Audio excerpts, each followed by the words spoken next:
آسمان خدا کا تخت اور زمین اس کے پاؤں کی چوکی ہے۔ بے شک حمد و ثنا اور پرستش کے لائق واحد خدا کی ذات ہے۔ آج کا زبور خدا کی بادشاہی کا جشن منانے کی تصویر پیش کرتا ہے اور خدا کی عالمگیر حکمرانی کے لیے عالمگیر خوشی ہے۔ خداوند کی زندگی بخش پاک کلام میں سے زبور نمبر 47۔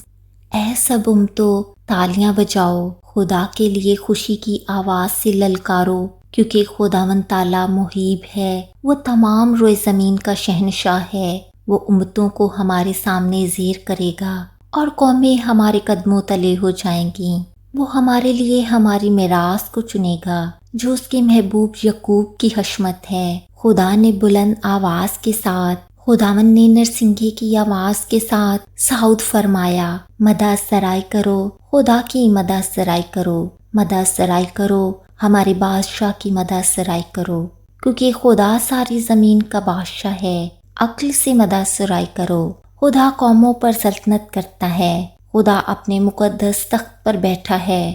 امتوں کے سردار اکٹھے ہوئے ہیں تاکہ ابراہیم کے خدا کی امت بن جائیں، کیونکہ زمین کی سپریں خدا کی ہیں، وہ نہایت بلند ہے۔ خداوند کے پاک کلام کے پڑھے، سنے اور سمجھے جانے پہ بڑی برکت ہو۔ آمین۔ God bless you all.